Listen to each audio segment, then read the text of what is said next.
ओवीज kitchen या recipe चॅनलमध्ये तुमचे स्वागत आहे. तर आज आपण ना अगदी सोप्यातली सोपी रेसिपी करणार आहोत. आणि ही रेसिपी तुम्ही केल्यानंतर ना तर नक्कीच आठवड्यातून 2 ते 3 वेळा कराल. इतकी जास्त भन्नाट ही रेसिपी तयार होते. रोजच्या नाश्त्याला किंवा जेवणामध्ये तेच तेच खाऊन कंटाळा आला असेल ना तर ही रेसिपी नक्कीच करा. अगदी कमी साहित्यामध्ये सुद्धा तयार होते आणि कमी वेळेमध्ये सुद्धा तयार होते. या रेसिपीमध्ये ना खरं तर 2 पदार्थ आहेत. त्यामुळे दोन्ही पदार्थ खूप जास्त अप्रतिम आहेत. नक्कीच करून पहा. तर चला थोडाही वेळ न घालवता लगेच व्हिडिओला सुरुवात करूया. आता त्यासाठी बघा दोन्ही वाट्या मी सेम घेतल्या आहेत. ज्या वाटीने तुम्ही रवा मोजून घ्याल ना त्याच वाटीने इथे तुम्हाला पोहेसुद्धा घ्यायचे आहेत. बारीक रव्याचा वापर केला आहे. तुम्ही बारीक रव्याऐवजी जो जाड रवा असतो ना त्याचा वापर केला तरी चालेल. आता इथे रवा बघा मी मिक्सरच्या भांड्यामध्ये टाकून घेतला आहे. पोहेसुद्धा ना मी इथे 5 मिनिटासाठी भिजत ठेवले होते. आणि पोहे इथे मी जास्त पाण्यामध्ये भिजत ठेवले होते. आपण नेहमी पोहे भिजवतो ना त्यापेक्षा थोडंसं जास्त पाणी घालायचं आहे. मिक्सरचं भांडं लहान आहे त्यामुळे मी अर्धेच पोहे यामध्ये घातलेले आहेत. जर तुमच्याकडे जे मिक्सरचं भांडं असेल ते मोठं असेल ना तर तुम्ही सगळं साहित्य एकदम घातलं ना तरी चालेल. आता यामध्ये ना 2 चमचे इतपत ताजं दही घातलं आहे. दही शक्यतो कमी आंबट असेल याची खात्री करून घ्या. कारण की खूप जास्त आंबट दही वापरलं ना तर मग पदार्थ खूप छान होणार नाही आणि थोडासा आंबट वगैरे लागू शकतो. आता यामध्ये आपल्याला पाणी टाकून अगदी बारीक असं हे वाटून घ्यायचं आहे. जितकं तुम्हाला बारीक वाटता येईल ना तितकं बारीक हे वाटून घ्यायचं आहे. पाहू शकता पाणी टाकून अगदी बारीक असे मी हे वाटून घेतलेलं आहे. आता जे वाटण आहे ते आपण एका बाउलमध्ये काढून घेऊया. आता मी खूप जास्त सुद्धा पाणी घातलं नव्हतं. अगदी जितकं लागेल ना तितकंच पाणी तुम्हाला सुद्धा घालायचं आहे. जर तुम्ही याच वेळेस खूप जास्त पाणी घातलं ना तर बॅटर पातळ होऊ शकतं. जर आपल्याला पुढे पाणी लागलं ना तर आपण एक्स्ट्राचं सुद्धा इथे पाणी घालू शकतो.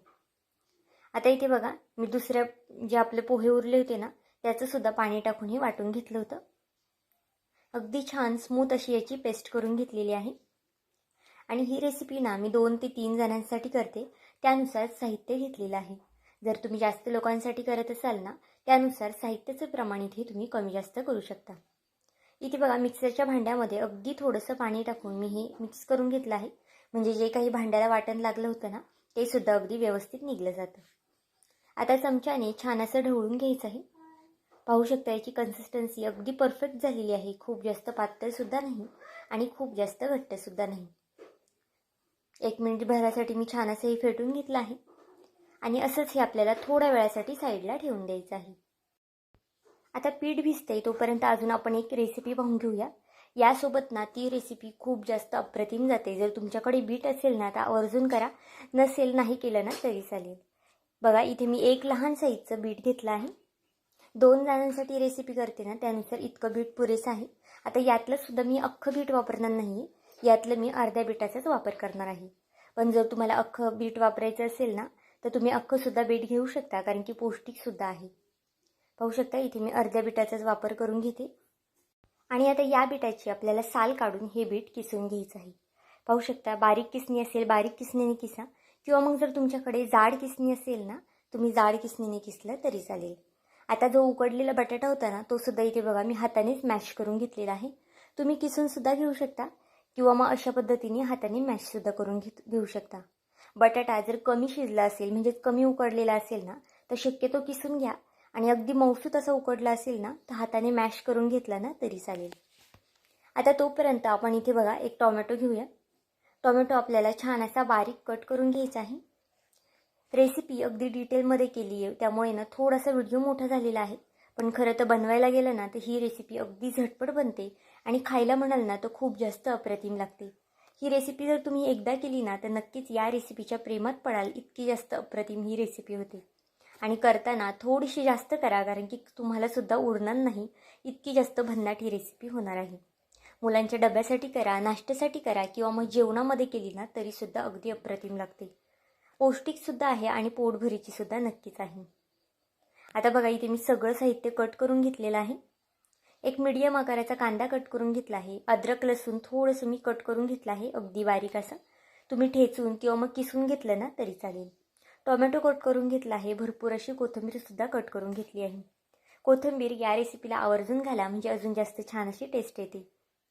आता आपलं सगळं साहित्य कट करून झालं आहे. तोपर्यंत गॅसवरती एक पॅन तापत ठेवूया. पॅनमध्ये 1 पळी इतपत तेल घालून घेतलं आहे. तेलाचं प्रमाण इथे तुम्ही तुमच्या आवडीनुसार कमी किंवा जास्त ठरवू शकता. तेल तापलं की त्यामध्ये अद्रक आणि लसूण घालून घेतलं आहे. अद्रक लसूण तेलावरती छान परतून झालं की यामध्ये कांदा आणि टोमॅटो घालायचा आहे.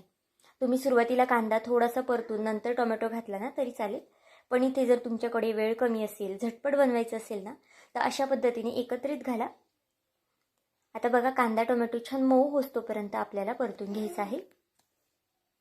खूप जास्त असं परतायचं नाही आहे किंवा मग गोल्डन असं करायचं नाही आहे. फक्त थोडंसं मऊ होतोपर्यंत हा कांदा परतून घ्यायचा आहे.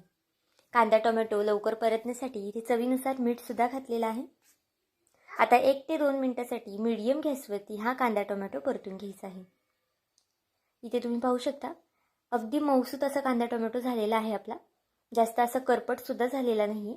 आता यामध्ये ना काही सुके मसाले घालून घेऊया. अगदी बेसिक मसाले आहे, खूप जास्तसुद्धा मसाले यामध्ये आपल्याला घालायचे नाही.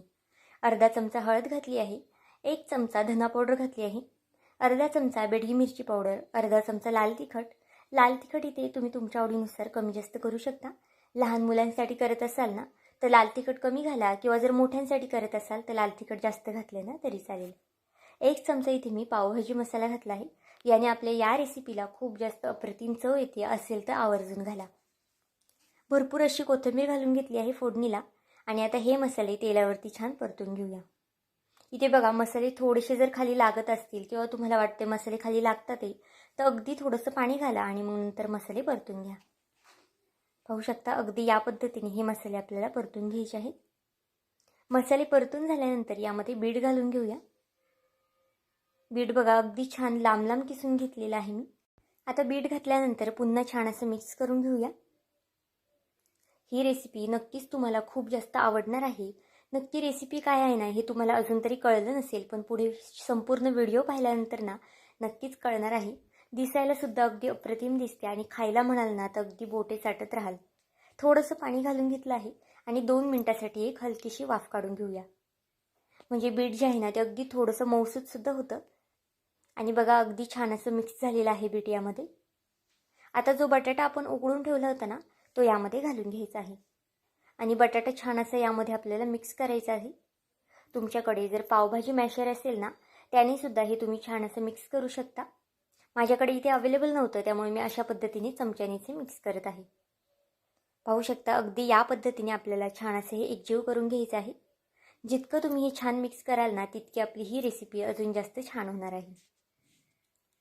आता यामध्ये ना आपल्याला पाणीसुद्धा घालायचं आहे, कारण की हे खूप जास्त घट्ट आहे ना त्यामुळे बघा इथे मी यामध्ये थोडंसं पाणी घालणार आहे. अर्धा पेला इतपत पाणी घालून घेतलेलं आहे. खूप जास्तसुद्धा घालायचं नाही कारण की बीट इथे आपण किसून घेतलं आहे आणि बटाटासुद्धा उकडून घेतलेला आहे. त्यामुळे हे शिजायला एक 5 ते 6 मिनिटं बारीक गॅसवरती ठेवलं ना तुम्ही तरीसुद्धा चालणार आहे. पाहू शकता अगदी छान असं हे मिक्स करून घेतलं आहे आणि अगदी छान असं एकजीवसुद्धा झालेलं आहे. आता यावरती झाकण ठेवून अगदी बारीक गॅसवरती तुम्हाला हे 5 मिनिटासाठी वाफ काढून घ्यायची आहे. याला छान वाफ बसते तोपर्यंत जे आपण सुरुवातीला पीठ ठेवलं होतं ना ते सुद्धा पाहू शकता इथे अगदी छान असं फुललेलं आहे. बघा अगदी पहिल्यापेक्षा डबल असं पीठ हे झालेलं आहे आणि छान फुललेलं सुद्धा आहे. आता हे पीठ थोडंसं मला घट्ट वाटते त्यामुळे मी यामध्ये अजून थोडं पाणी घातलेलं आहे आणि पाणी घालून झाल्यावरती आपल्याला छान असे मिक्स करून घ्यायचं आहे. यामध्ये भरपूर अशी कोथिंबीर घालूया. कोथिंबीरने या रेसिपीला अजून छान अशी टेस्ट येते त्यामुळे आवर्जून घाला आणि चवीनुसार मीठ घालून घेऊया आणि पुन्हा छान असे मिक्स करून घेतलं आहे. इथे पाहू शकता बॅटर जे आहे ना ते अगदी पातळसुद्धा नाही आणि जास्त घट्टसुद्धा नाही. अगदी याच पद्धतीने बॅटरची कन्सिस्टन्सी ठेवली ना तुमचा पदार्थ अगदी अप्रतिम होणार आहे. आता यामध्ये ना आपल्याला अगदी थोडंसं इनो घालायचं आहे. खूप जास्तसुद्धा नाही. पाहू शकता अर्ध्या चमच्याला सुद्धा अगदी कमी घातलं आहे. म्हणजे 2 चिमूट इतपत मी इनो घातलेला आहे. जर तुमच्याकडे इनो नसेल ना त्याऐवजी सोड्याचा वापर तुम्ही केला ना तरी चालेल. इनो घातल्यानंतर पुन्हा आपल्याला बॅटर मिक्स करून घ्यायचं आहे. खूप जास्त वेळसुद्धा मिक्स करायचं नाही. फक्त अगदी इनो अगदी व्यवस्थित असं मिक्स होईल ना इतपतच आपल्याला हे हलवून घ्यायचं आहे.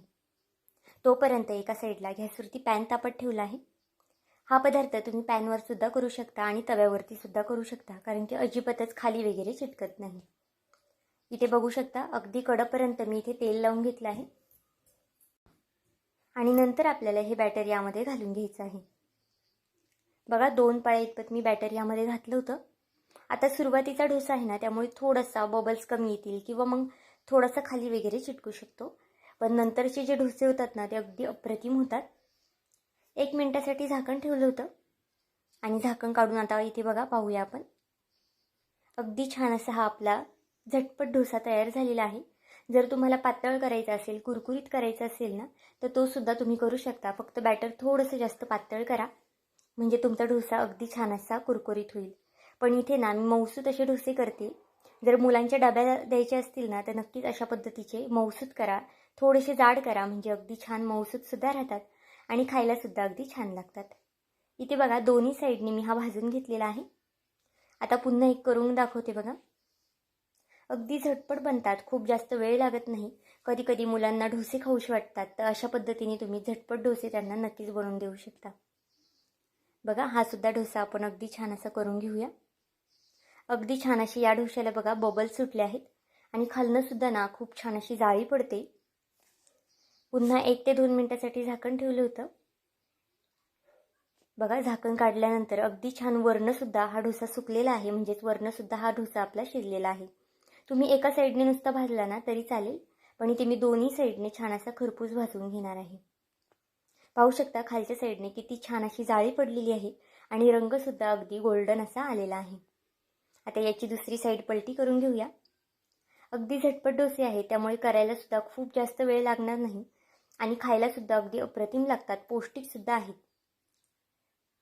आता हा सुद्धा डोसा एका प्लेटमध्ये काढून घेऊया. आता हे डोसे आपण करून घेतले, तोपर्यंत जी आपली भाजी होती ना बीटाची, ती सुद्धा झालेली आहे. खरं तर या रेसिपीला ना तुम्ही म्हैसूर डोसा असं सुद्धा म्हणू शकता, कारण की जी आपण ढाब्यावरती किंवा मग ठेल्यावरती म्हैसूर डोसा खातो ना, अगदी त्याच पद्धतीने टेस्ट जाते. जर तुम्ही हा डोसा कुरकुरीत आणि क्रिस्पी केला ना, तर अगदी तशीच टेस्ट लागेल आणि खायलासुद्धा अगदी अप्रतिम लागेल. ही भाजीसुद्धा ना नुसती तुम्ही खाल्ली ना तरीसुद्धा खूप जास्त भन्नाट लागते, किंवा मग अशा पद्धतीच्या डोशाबरोबर खाल्ली ना तरीसुद्धा खूप जास्त छान लागते. अगदी चमचमीत अशी आपली भाजी झालेली आहे. नक्कीच एकदा करून पहा. कमीत कमी साहित्यामध्ये सुद्धा तयार होते आणि झटपटसुद्धा तयार होणार आहे. नाश्त्यासाठी नेहमी पाहुणेरावळे आले ना, आपण पोहे उपमा करतो, पण अशा पद्धतीचा अगदी छान असा नाश्ता करून त्यांनासुद्धा खाऊ घाला. ते सुद्धा तुमचे भरभरून कौतुक केल्याशिवाय राहणार नाही. इथे बघा आता एका प्लेटमध्ये आपण ही चटणी जी आहे ना, किंवा भाजीसुद्धा तुम्ही याला म्हणू शकता, ती काढून घेऊया. ही भाजी मुलांना डब्याला सुद्धा देऊ शकता आणि अशा पद्धतीचे झटपट बनणारे डोसेसुद्धा करून द्या. मुलांना रोजच्या डब्याला चपाती भाजी देण्यापेक्षा ना असं काहीतरी वेगळं कधीतरी दिलं ना, ते सुद्धा अगदी आवडीने खातात. बघा अगदी मऊसूत असा हा डोसा झालेला आहे आणि जाळीसुद्धा अगदी छान अशी पडलेली आहे. नक्कीच या पद्धतीचे असे इन्स्टंट डोसे करून पहा. बनवायला सुद्धा पटकनी बनतात आणि खायला सुद्धा अगदी अप्रतिम लागतात. तर आजची ही रेसिपी तुम्हाला कशी वाटली मला हे कमेंट करून नक्की सांगा. आणि चॅनेलवरती नवीन असाल, चॅनेलला अजूनही सबस्क्राईब केलं नसेल तर एक लाईक आणि सबस्क्राईब करायला विसरू नका. पुन्हा भेटूया आपण अशाच एका नवीन व्हिडिओमध्ये. तोपर्यंत बाय.